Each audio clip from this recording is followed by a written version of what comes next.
For more on the situation in Egypt, I'm joined now by Stephen Fish. He's a comparative political scientist who studies democracy and regime change. He's also a professor at the University of California in Berkeley. He's joining us from California. Now, you study democracies.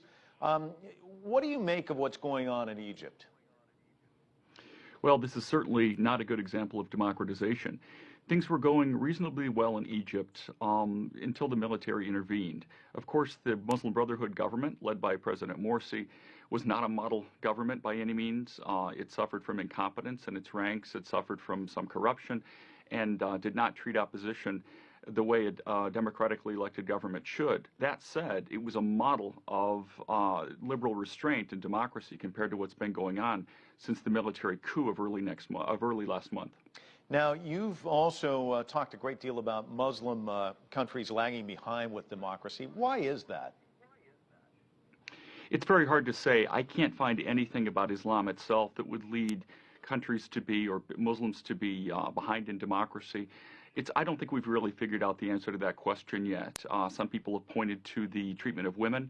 Some people have pointed to just the fact that this kind of accident that so much of the world's oil is located underneath the feet of Muslims themselves, which of course has nothing to do with Islam, but might have something to do with preventing democracy from emerging.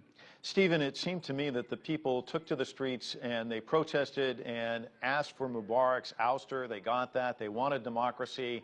It seems like democracy's gone off the rails there, and now it looks as though Mubarak may be released. So what do we make out of all of this? Well, I think the main lesson we take away is military intervention in politics. A military coup is never justified. I had a hard time believing early last month when the military intervened and executed a coup against President Morsi that so many people were relieved by this. In the United States, even, many of our leaders seem to be okay with this. The Obama administration did not endorse the coup by any means, but it took a very soft line. It refused to call it a coup. It refused to cut off military aid. I think that we're now seeing what a mistake that was. I think we're now seeing basically the incitement of civil war by this military that seems to be intent in crushing the Muslim Brotherhood by any means necessary. You cannot have military coup in a democracy. You cannot restore democracy using a military coup. Democracy is restored and maintained at the ballot box, not by the military. So the genie's out of the bottle. Is there any way to get it back in? I mean, the people yearning for democracy there in Egypt, are they going to see it, or it's just not going to happen? I'm confident that eventually it still could happen. One of the good things about Egypt is that the public is so politicized, that people really care about self-government. They're out in the street. This is not an indifferent public. Egyptians care. They're engaged in politics. Right now, unfortunately, though, society is very polarized.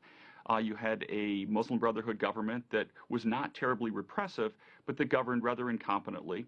And in some ways without the tolerance that a democratically elected government should display. And then you have a military on the other side that's very aggrieved and that clearly is willing to do just about anything to wipe out the Muslim Brotherhood. This is not a prescription for peace and democracy in the short run. That said, over the next several years, going into the next decade or so, there's no reason why self-government cannot emerge in Egypt. Many democracies have emerged out of deadlocks between two antagonistic forces rather than out of peace and conciliation. That can come later. Stephen Fish, thank you so much for joining us. Certainly appreciate your analysis.